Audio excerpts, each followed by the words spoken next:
Raštų rinkinukas – 4 stichijų harmonija. Senovės miškuose, pievose ir upių pakrantėse auga 4 galingi pagalbininkai iš skirtingų stichijų – žemės šaknys, grybų ekstraktai, fermentuota žemės dovana ir eitrio žolelės. Jie nekonkuruoja, jie papildo vienas kitą kaip žemė, oras, ugnis ir vanduo. Kartu jie sudaro tikrą gamtos vaistinę, stiprinančią visą organizmą. Pirmoji – žemės stichija, gili ir maitinanti, pienių ir varnalėšų šaknų arbata. Šios šaknys – tikras lobis. Jose slypi inulinas, triterpenoidai, polifenoliai, betasitosterolis, arktigeninas. Jos valo kraują kaip upė plauna akmenis, stiprina imunitetą, saugo kepenis ir inkstus, gerina virškinimą, mažina uždegimus, slopina cholesterolį, palaiko širdį ir kraujagysles. Liaudės žiniose ir tyrimuose minima pagalba onkologijoje, slopina navikų augimą, stiprina organizmą po chemijos. Jos gydo virš 100 ligų. Nuo diabeto iki odos bėrimų, nuo reumato iki vidurių užkietėjimo.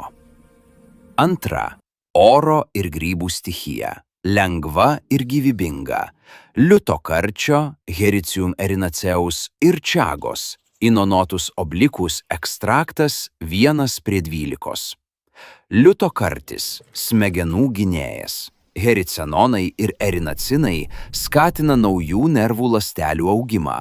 Gerina atmintį, mažina nerimą, depresiją, saugo nuo Alzheimerio. Čaga – vidinių organų sargybinė. Polisacharidai, triterpenoidai, polifenoliai stiprina imunitetą, kovoja su uždegimais, saugo kepenis, kasą, širdį, mažina cukrų kraujyje. Kartu jie regeneruoja ląsteles, slopina vėžinių ląstelių augimą, grąžina aiškumą protui ir ramybę kūnui. Trečia – ugnies ir fermentacijos stichija, transformuojanti. Po nebudės žemės taukai fermentuoti 1/2 metų. Šis kuklus baltas grybas, užkastas ir fermentuotas, virsta galingu eliksyru. Beta-gliukanai, triterpenai, ergosterolis stiprina imunitetą, malšina uždegimus, saugo širdį, kaulus, sąnarius.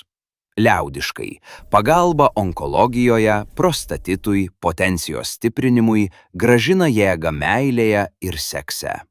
Fermentacija sustiprina antimikrobinės savybės, naikina bakterijas, grybelius, ramina žaizdas ir odą.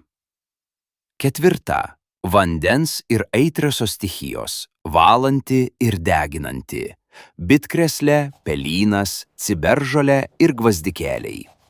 Šios žolelės antiparazitinė ugnis virškinamajam traktui. Pelynas ir bitkreslė naikina parazitus visose stadijose, nuo kiaušinėlių iki suaugusių kirmelių.